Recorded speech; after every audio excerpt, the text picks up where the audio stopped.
So in that case, it is a privilege, I think, we have today, especially in the current conditions, to have 4 panelists joining us actually from very diverse backgrounds. We've got Annick Castiaux, who's the Rector of University in Namur, but also actually a member of the EUA Expert Group on Innovation Ecosystem. We've got Panagopoulou from the European Commission, who will be joining us. I think you're the only real local participants today.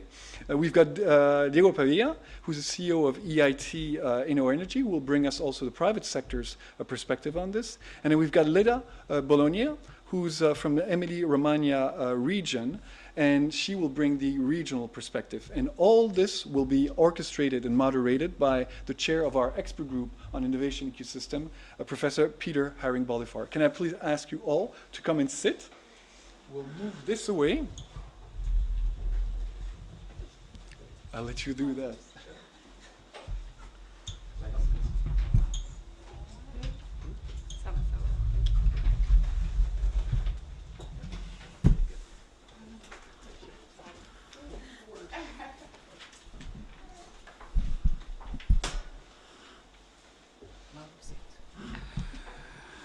Was number 5.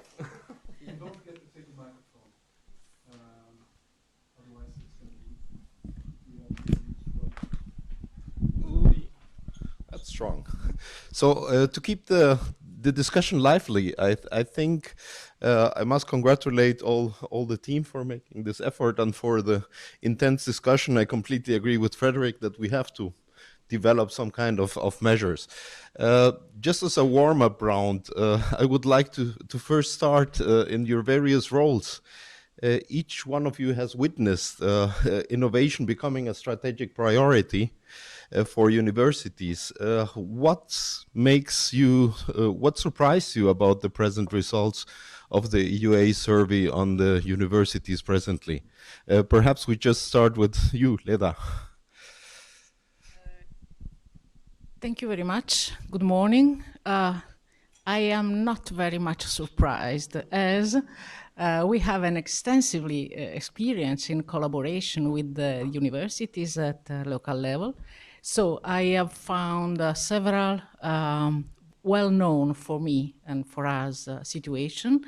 But to me, it was the most surprising item was concerns the last question that I have seen before concerning the value of Erasmus Plus more than Horizon 2020. We at regional level have a completely different situation, but probably start from a different history and tradition that we have in the innovation policy, but I will show you this later.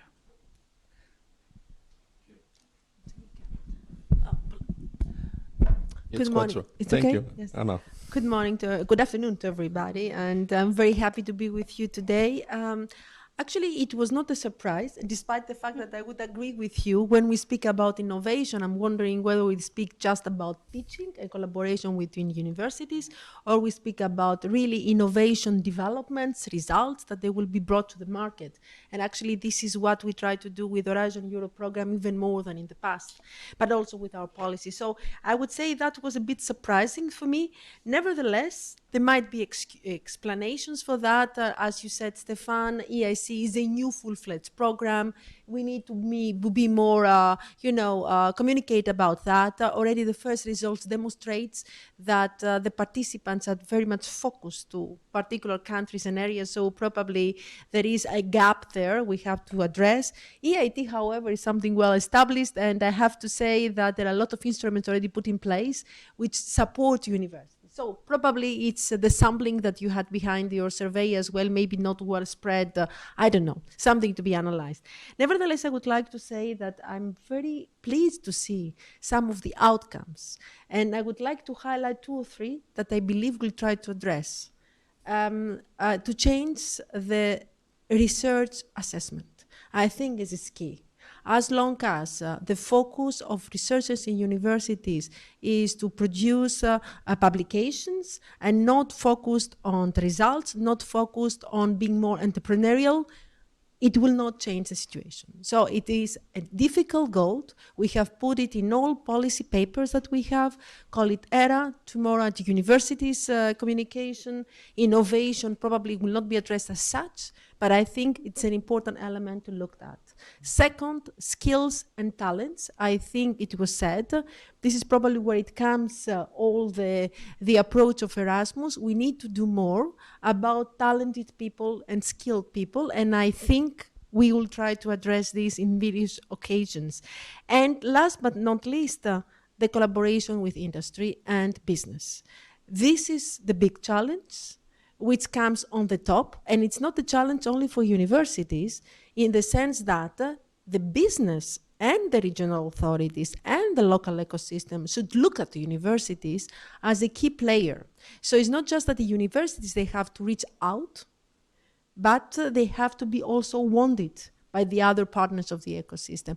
And in this context, I value very much what you said about citizen science, science for citizens, and citizen science and citizens communication. This is an element that we have to see how we address it in a more focused way in the context of the innovation ecosystem.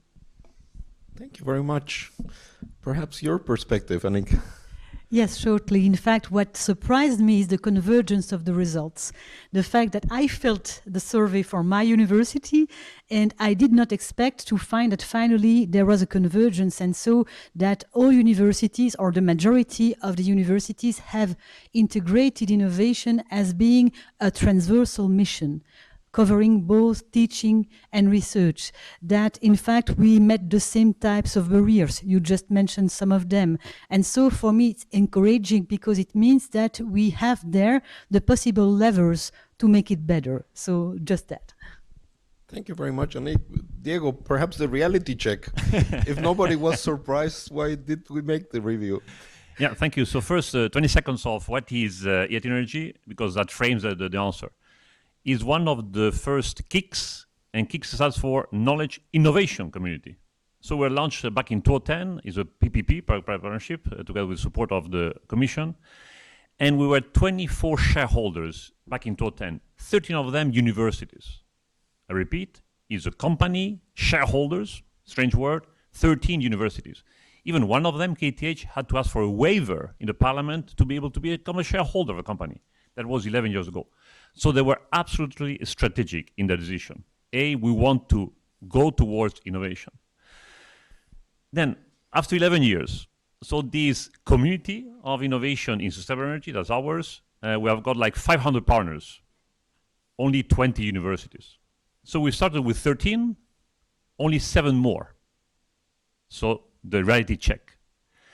And what has been the output of the two outputs of the university, that is the talent that the universities create and the research that can become innovative products. Talent, hats off, extremely good evolution of universities, creating new syllabus to address the gap that exists in Europe. In applied research results becoming the base for innovative products that are commercialized, marginal. And why? Now go back to what Anna said. The incentive to the staff of the universities is not towards this. Either we change it, or people will keep on thinking about publications, and that's it. Not on the commercial world. And the commercial world cannot be the dark side of life. I remember in the early days, then we were pushing the universities towards the commercial world to make money out of research applied results. They said, but that's the dirty word. That's the dark side of life. Well, that's life. If universities wants to go into innovation, that has to happen. And we have to measure. And Freddy, we have to measure outputs, even if it's a collaborative output between many players, but if we don't measure, they will be unable to progress. And then 2 reactions of the survey, if I may. Number 1 is about, why the collaboration with industry and startups is not so fruitful. It's about the clock. The clock of industry and the startups is ticking by the minute, because either they pivot or they're dead. The clock of universities clicks today, in some of them, at another rhythm. And second, about funding. Research is about supply side money. Funding, Horizon Europe, hats off. Innovation is about demand side money, so customers' money, so market money, so risk money. So are the universities willing to engage in putting resources before the money comes? Question mark, because that's innovation. Okay, that's a interesting goal, and perhaps to set the clock and the ticking rhythm. Annick, you as a university leader, you have a first row seat in devising institutional strategies through which we should contribute to innovation, and we saw in the results this very. I found it surprising to really see that 3/4 of the universities already have an innovation strategy agenda in place. Could you perhaps elaborate for the others? What does it mean to make such a strategic decision? What does it contain? And does it address the ticking clock and output parameters? Yeah, I'm sure it is.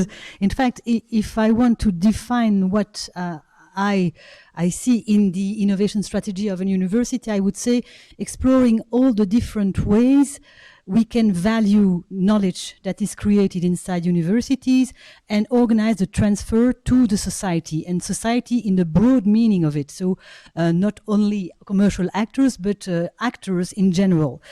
And there, in fact, it means also that it involves possible internal innovation, because we have to change the way we do things. Concerning the clock, in fact, I think that there is a twofold innovation strategy in universities, and that we have to preserve that. The first aspect is that we have to meet the expectations of society, because there are huge challenges, and those are current or short-term challenges in which perhaps we can propose solutions because we have already the necessary knowledge, competencies to fit with those challenges. But I think that our role as universities is also to prepare long-term challenges.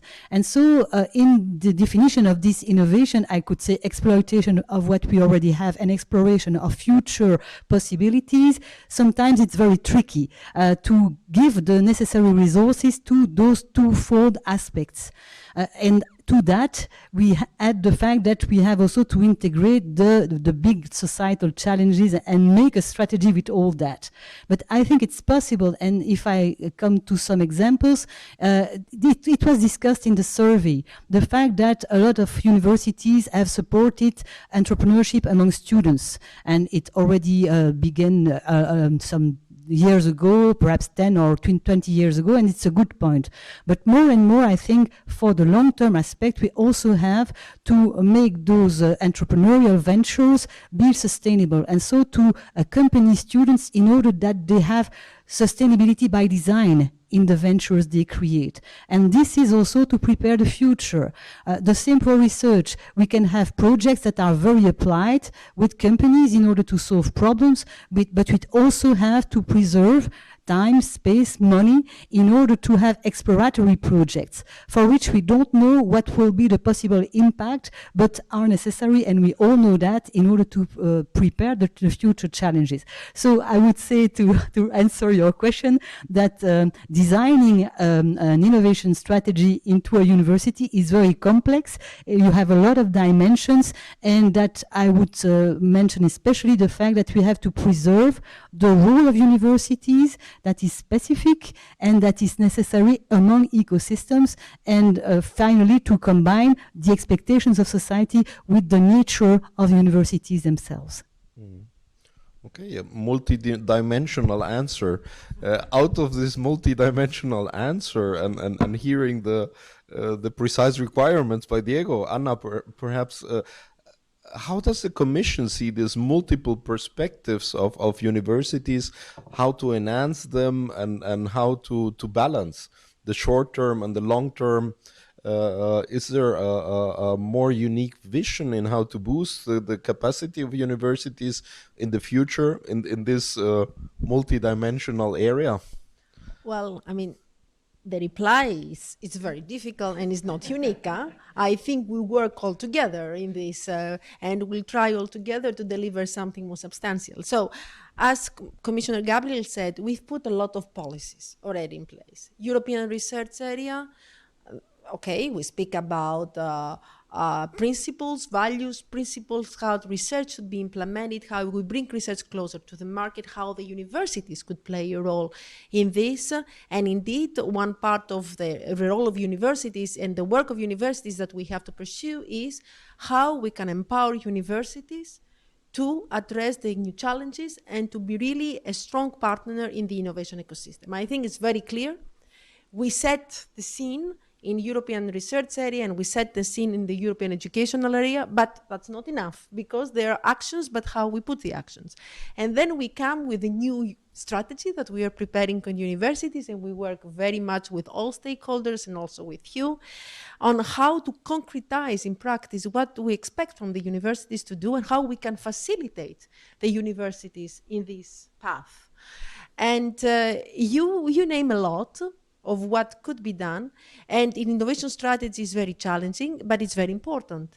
So I was thinking about indeed we can facilitate, because in the Commission we can facilitate. You have your independence, we cannot impose to you things, but we can facilitate things through guiding principles and actions that we can envisage to do at European level and to attract the interest of institutions, but also the member states, because although in your survey you said the regulatory framework is not a priority, I believe that it could be a facilitator towards innovations. So what we expect from the universities, what the universities could do in this context.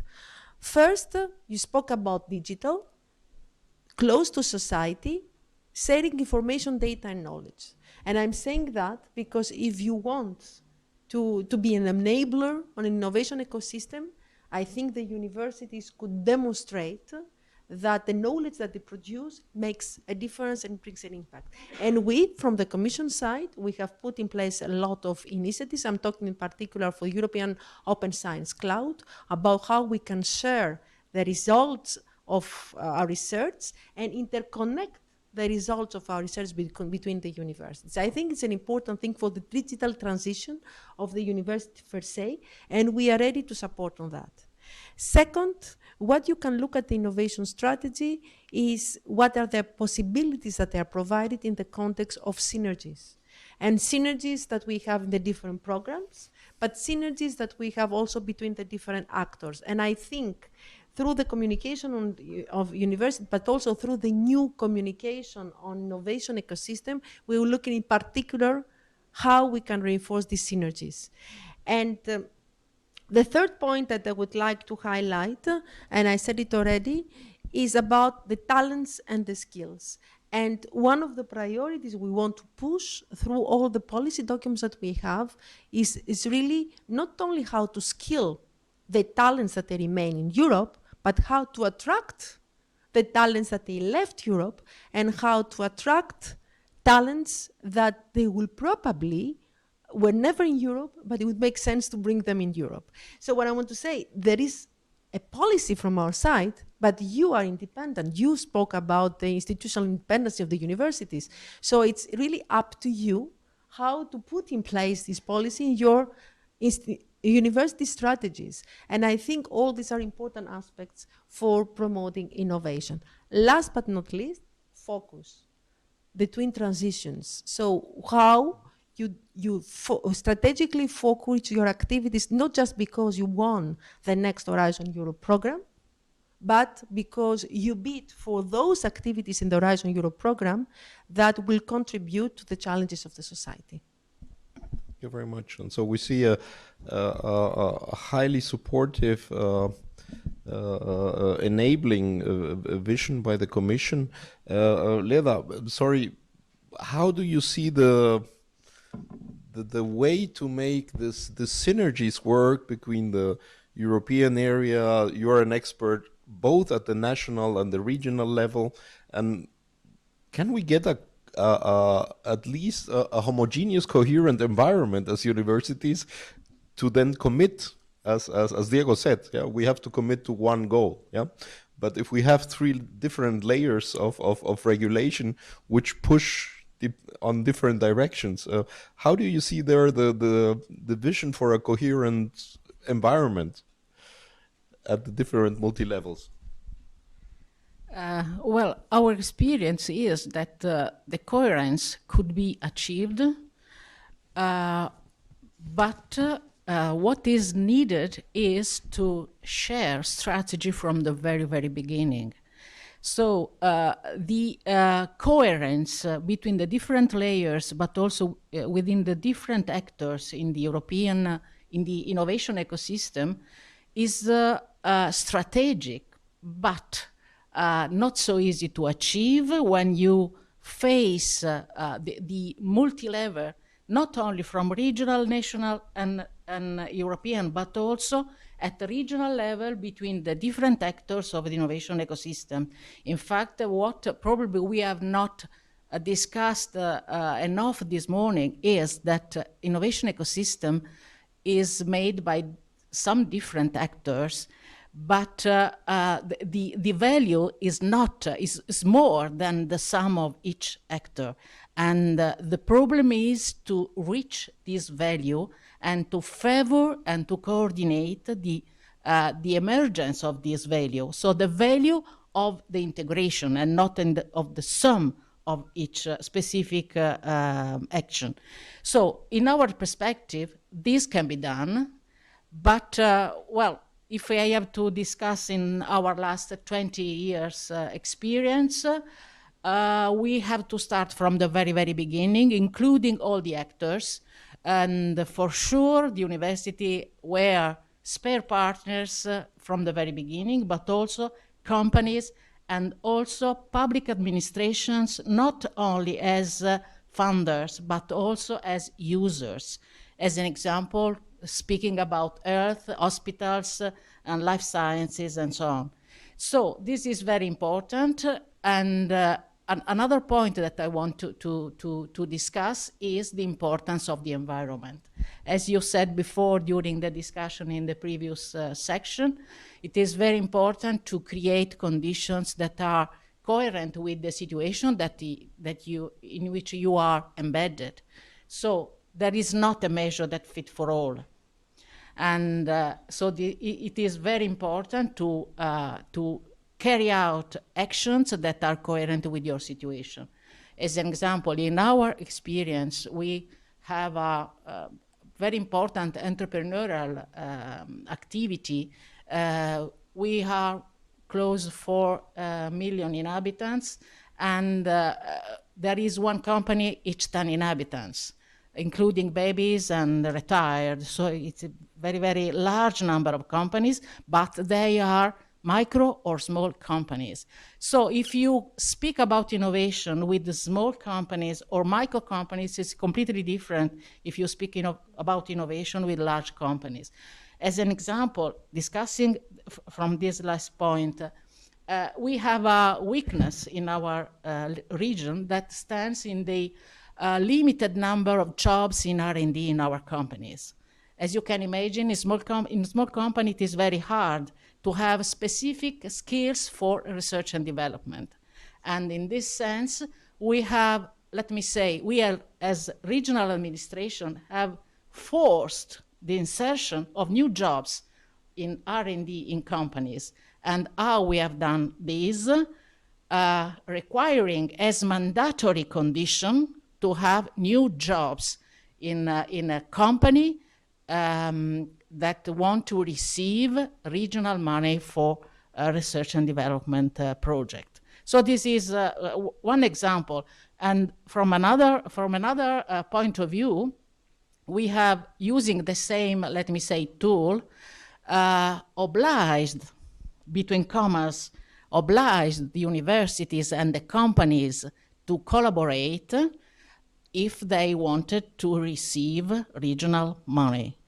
And, well, the history is quite a long history, but I have some data concerning the number of contracts, as an example, signed in 10 years, and at the end of the day, half of them were without public funds. So this is a very important achievement, because it means that, of course, you have to start a mechanism, but if you are able to continue in this mechanism at the end of the day, there is the trust between companies, between, let me say, producers and users of knowledge. There is a trust. So you don't need to have public money, but you want to use your pocket money because you recognize the value of the result. It's a very remarkable strategy, which I tend to like a lot, but which would make a lot of university actors quite nervous. Yeah, yeah. But it's at the end of the day, after 10 years, they will understand the advantage. Yeah, but I think that's also about finding the common values and the mission statement of a region. Yeah, and perhaps to you, Diego, in the results we just said that the universities in our questionnaire framed the number of partnerships of the most important measure of innovation activity.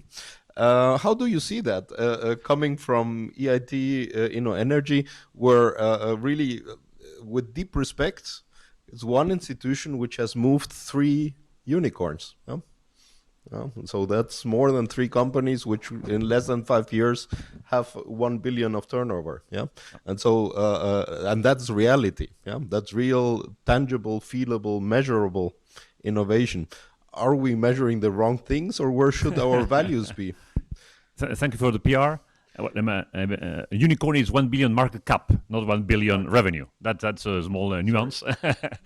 But before I answer to the metrics, if I can pivot on what Anna and Leda said, Anna talked about the talent and whether we as ecosystem, we can capture the talent wherever it comes from.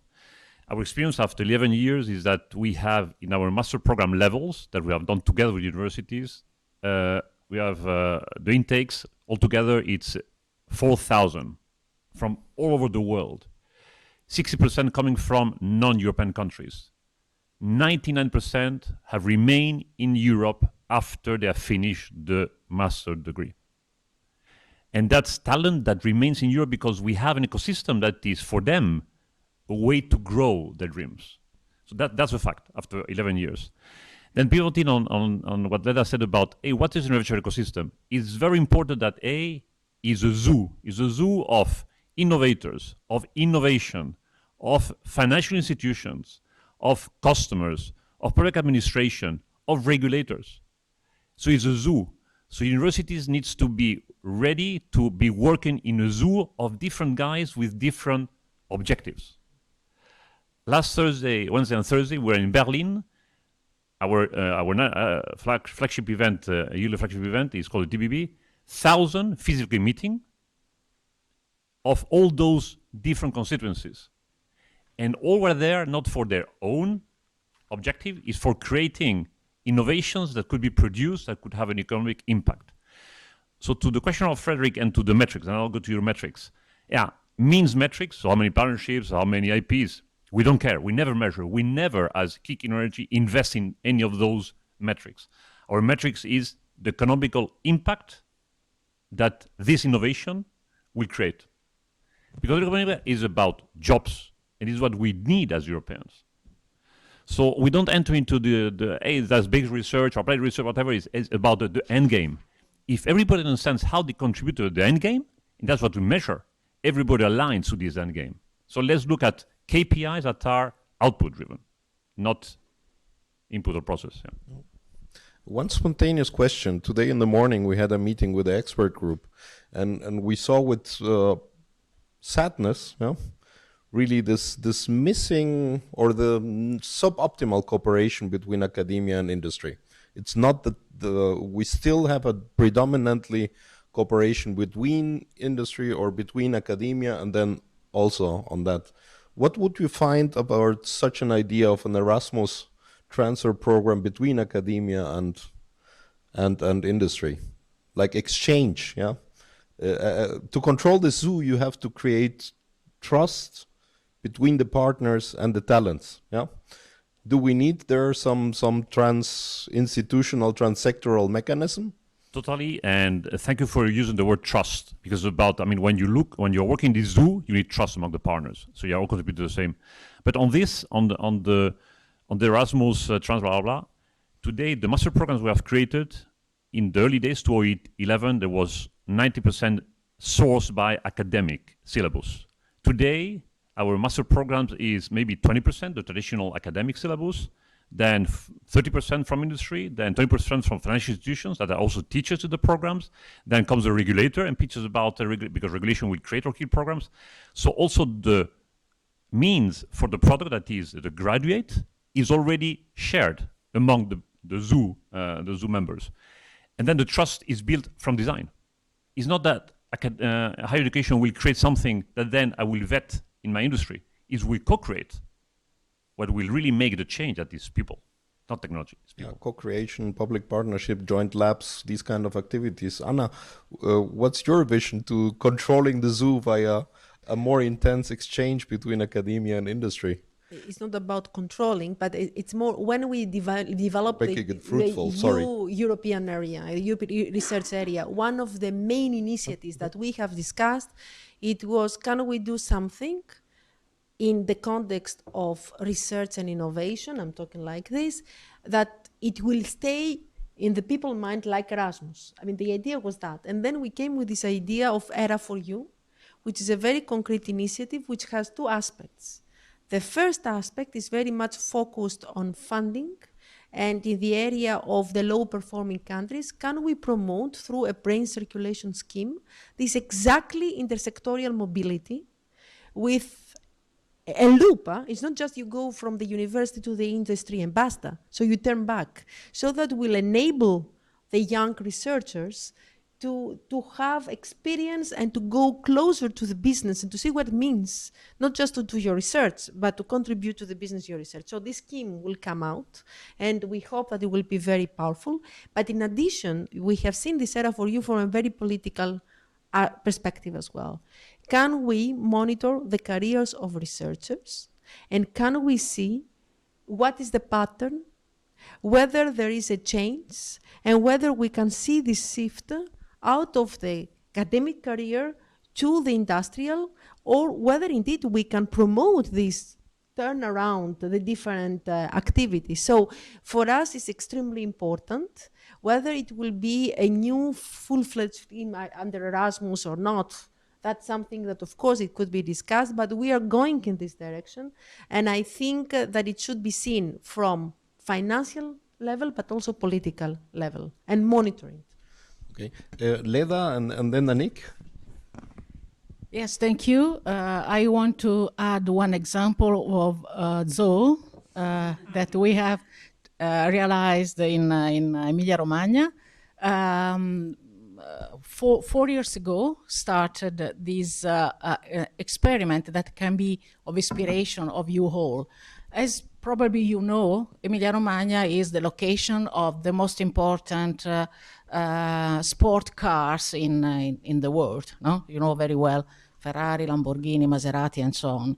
The problem for that companies is to find the right skills for personnel. Then the experiment was this: put together the 4 universities that are located in our region, 9 companies that are, let me say, concurrent in this field. So all the sport cars that are located in our region, and they worked together to establish 7 new car engineers, carriers, in international masters. And now we are in the 4th edition of this master. So this is an example in which teachers, so university professors and industrial managers belonging to different companies work together in order to share share their knowledge in favor of skilled people. So this is a win-win situation that is quite interesting, and we have done it. So they have done it with our funds. Which is good. Yes, it is a win-win.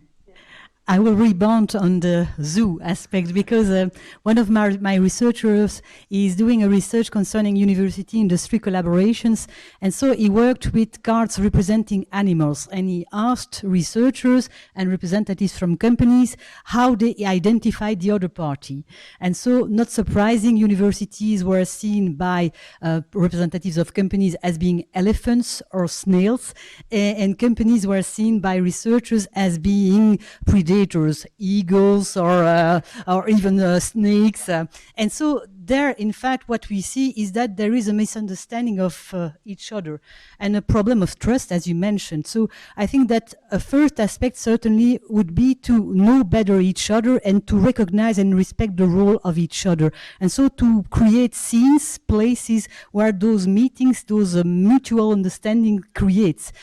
Because in fact, if you look at innovation theory, it's clear that innovation teams that work, that perform the best are the ones that are heterogeneous. But you have at least to have a common aspect, that people share something in common. And for the moment, there is too few aspects that we share between universities and companies. And to rebound also on what you said, Anna, I'm really interested by what you said because I have myself a bizarre career as an academic, because I was first, I made my PhD, then I went in the private sector, then I came back. And I think that in my university, we are only 3 among the 250 academics to have such an alternate career, I would say. But for us, it was very difficult to be recognized. And so there is a work also inside universities to recognize diversity in the different careers and to value the fact that someone coming from the private sector is also a key element, because this person will also help to create the trust between the different types of institutions. So I would be really pleased to see an evolution in this direction. Okay, Diego. Yeah, just a rebound, sorry. So 2 things. The zoo. I'm an engineer. So in energy, you believe that engineering will make everything. But the famous NIMBY, not in my backyard, and the society and citizen adoption, we are bringing anthropologists in our investments. Why? Because at the end, it's about us using whatever goodies we're going to... And in the early days, engineers, hey, that's not a hard science. That's, well, without this, it will not be adopted. So there's not economic value. So let's be open-minded into put the US. And the second rebound is, because it's all about creating economic value. Our master programs, the students pay for the party. They pay 36,000 euros for coming to our programs. And they do because it's value. Otherwise, they wouldn't. If I may say something, I mean, I had the chance to go to Harvard for a week to do a leadership program for innovation. And actually, this is what I learned there, that if you want to bring innovation, you need to have very diverse teams with sociologists, anthropologists, together with the engineers, and all the opinions have to be valued. So I'm just wondering that how many innovation degrees we have in Europe? Just question. So just a degree to learn students or PhDs or in a master degree about learn how to do innovation. I don't know. I'm not a specialist in education. I'm not a specialist in education, but Anna, you have a big responsibility there, because since you are sitting in DGRT, innovation, blah, blah, today the tools that we give ourselves as Europeans for research are extremely good, but the tools that we give ourselves for innovation, they are not good. So there, and you are holding the pen, so there you have... Okay. Everyone who proposes something gets homework. Annick, you reply perhaps to the number of degrees in innovation. I cannot give the number, but in fact, I think that all faculties of social sciences, management will have such a degree. The problem is not there. The problem is to integrate creativity and innovation skills into other faculties. And especially, for instance, I will have no problem with my computer scientists. They will be more than happy to follow that. Perhaps even in science, but it depends which science. The problem will be, for instance, with people from literature. Why do you ask me to look at innovation? They don't understand. So we have also a variety of types of academics, and so for some it's really normal. I have students in my course of innovation and entrepreneurship. They come from computer science and they are really happy to be there, but I will never see, for instance, a physicist or a geologist, and it's a pity because they of course also have the possibility to create interesting innovative things. So there is a culture to change, and we must begin with the faculty members, because if professors are not convinced, then the students will not be also. Amen. Okay. Leda? Another example of concerning the soft skills about innovation to be inserted in the careers of students. So 2 examples, not only one. The first one is recently we have launched at regional level one important strategic program concerning big data and supercomputing and so on. So the problem for this is to include in this flavor not the STEM, but the rest of the world. And we started with an experiment organizing modular courses concerning data science at different levels, addressed to graduates of all the disciplines, starting from law to medicine to literature to all the disciplines. And we touched more than 1,000 degrees in the different location of our region. This is the first one. The second one is experiment that we have done for doctorates. Because also from the high scale level, the problem of innovation exists. Also at this level. And as an example, the combination of creativity with the technical and technological aspects, or the so-called leadership activity. And in this sense, we have organized the courses in the framework of the doctorate careers in order to put these elements in the teaching programs. And we also, in this case, we have touched a lot of PhD students.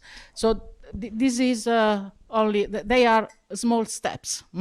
To reach the goal, but the goal is very, very important, and we need to go step by step, even if we have not enough time, but step by step is very important for us, especially in the small companies.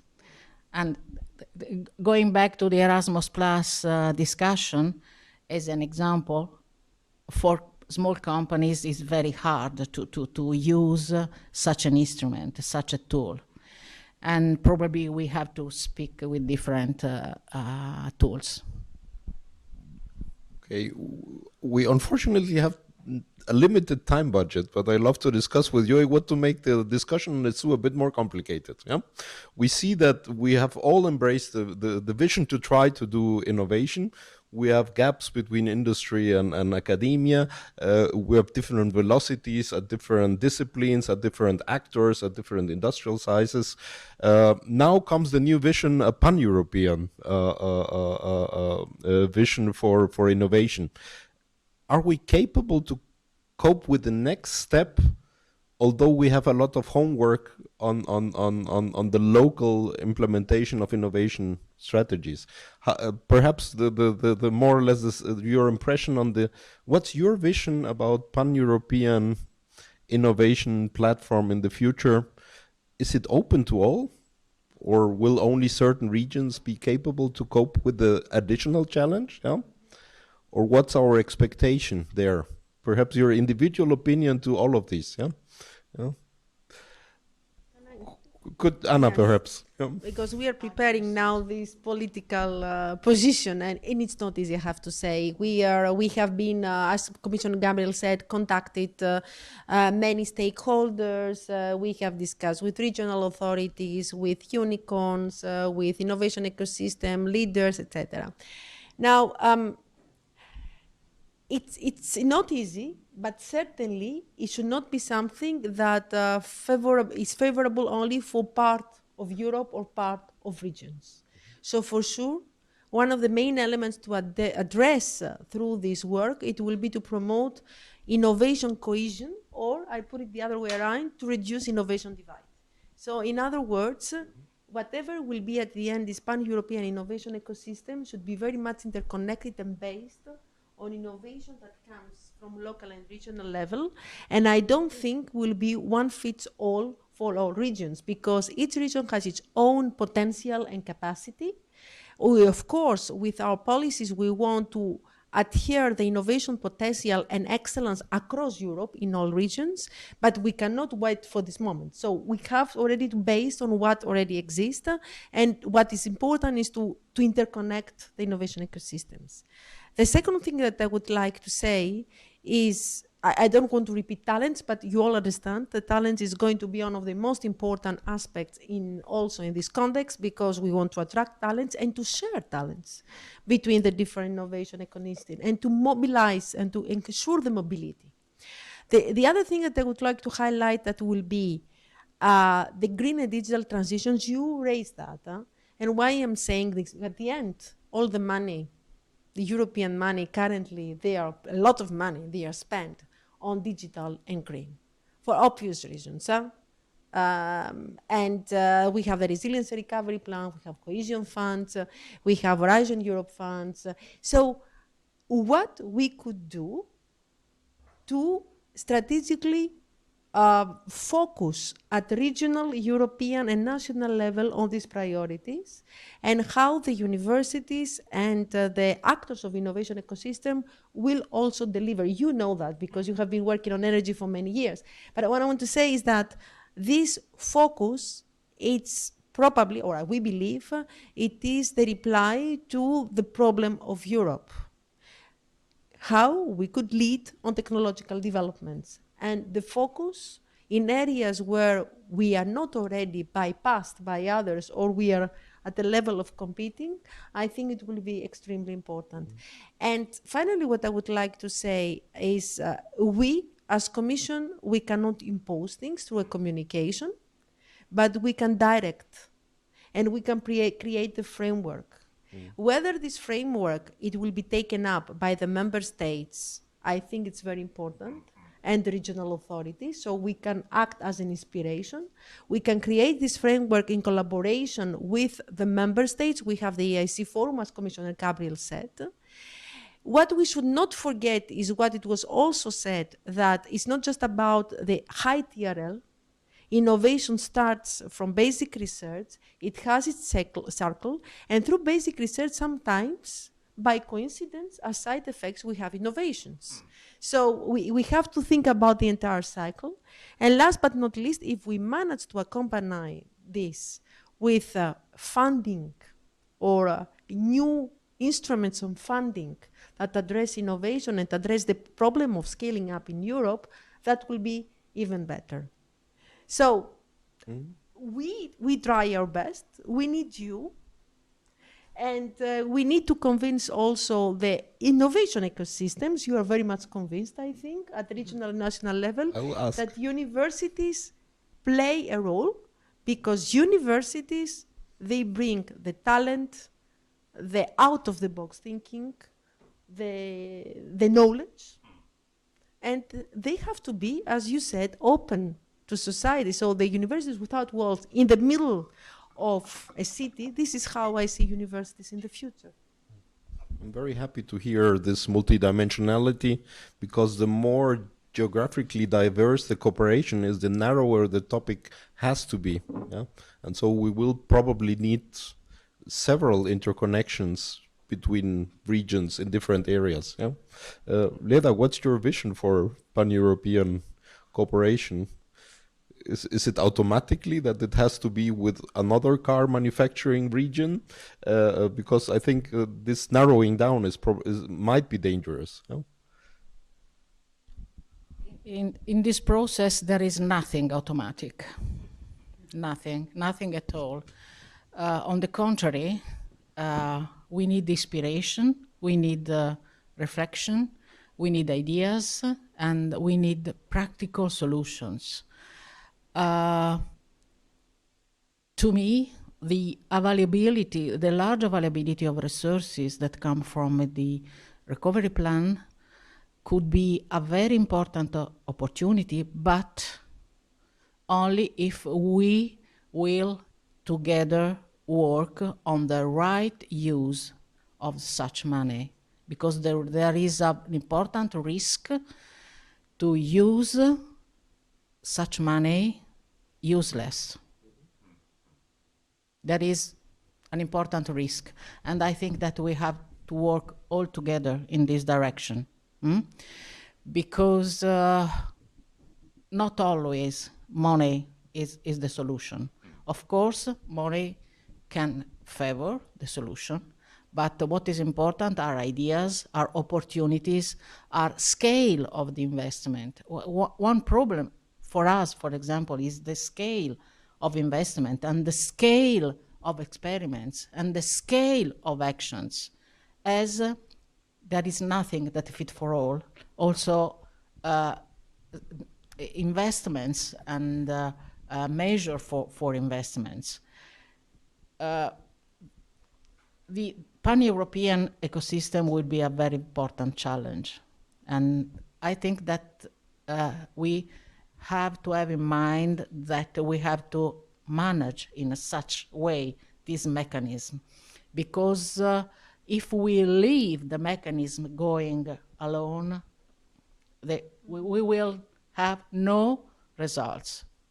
And in this sense, it's very important, for example, to have the so-called platforms or situations in which we can share methods, tools. We can work in an integral way, not so avoiding silos, because with silos, innovation doesn't work, doesn't exist. Yeah. So this is the major challenge to me, not an easy one. I completely agree. Diego, you being someone who has been active on a pan-European scale for more than a decade and making it fruitful, what's your expectation for this pan-European innovation? I've got mixed feelings. As Anna was saying, it's not an easy animal to eat. So two messages to pivot on what Leda said. You said, hey, should Emilia-Romagna with the automakers partner with the German automakers? My answer is a big yes, and that the universities also, they should look at where the industrial world is going to align. I mean, Fiat together with Peugeot, they do Stellantis. Stellantis with Mercedes, they do the battery ACC. So if those off-takers of research or whatever, they're already partnering, and with Chrysler in the States, you better align on innovation terms, not on basic research, but innovation terms. So for me, I would not use the word region that much. I would use the word specialization. And if the second attribute is region, perfect. So now the paper that we know from the European Innovation Area, if you count the hits of innovation, is like 118 times. And the second word with more hits in the document, the H-page document that at least I know, is region. For me, that makes is a noise. I would love to use a specialized region or something, but region itself, the geographical dimension doesn't play, at least from this side of the table. From the policy side, it should play, but from this side of the table, it does not play. It doesn't rhyme. It doesn't rhyme with what is happening out there. Yeah, it's about specialization, not about geography, where the whole thing sits. It's a critical balance. Annick, your comment to this? A short comment. I totally agree that for some fields it's important to be able to go further and so to join all the forces around some specializations. But I think also that there is a value in the hybridization of different fields. For instance, I'm give an example. We work at the level of our ecosystem on the value of cultural and creative industries in the way they manage firms and the way they grow, etc., in order to teach other firms in totally different sectors good practices. And I think that there is also something to do there, joining ecosystems with different types of specializations in order to see what they can learn from each other. So perhaps two levels of collaboration, specialization in one hand, and in the other, collaboration in a learning loop. If I may say something, if I allow the time, the time allows, another concept that we still developing, and I think it will play a very important role in this context, is the European Research Area hubs. So you ring the bell with this, because actually what we want to do is to bring ecosystem together in a way that they will be able to learn from each other, to create the platform, to create the network, to exchange knowledge, but also this will help ecosystem to upgrade themselves. So we are developing the concept. Is still, I mean, there are different opinions, and you can push this concept in a different direction, but certainly the added value will be to bring and to share knowledge between different ecosystems. And specialization is good, but we should not forget that disruptive innovation not always comes from specialization. I think it's always about balances, yeah, and the field of opportunities is becoming more and more complex. And my time budget is being close to finished before I get killed by some. Perhaps the opportunity for one or two questions from the audience. Toril. Should I have a microphone, or is it Thank you for a very, very interesting discussion. And I think one of the issues here is making a bridge between university, talent, research education, and industry, public sector in order to make impact and innovation. And our university is actually part of 5 KICs. So we really encourage and find these kinds of mechanisms quite useful. But to you, Anna, I think how can we facilitate and even make more collaboration with various kinds of mechanisms from the council to facilitate even more collaboration between industry and academia, and also for making more out of all the research that's actually performed within academia. Thank you. Well, the Commission will not give the solutions. That's very clear. We can facilitate, we can develop policies. There are plenty of policies that we are developing currently, and we can develop instruments. I think EIT and KICS is a very good instrument, and we, through the Horizon Europe program, even the conditionalities of the Horizon Europe program, we very much focus on exploitation of the results means also bringing the results of the research to the business, to the industry. Now, what could be done more? And what we'll try to do in the upcoming communication of universities, because I think it is the most relevant in this context. First of all, we will try to work very closely, with our colleagues from DG AC, so that we look at the entire missions of universities. Not just, not to have silos, because silos could exist also in the Commission, in universities, so we have to bring things together.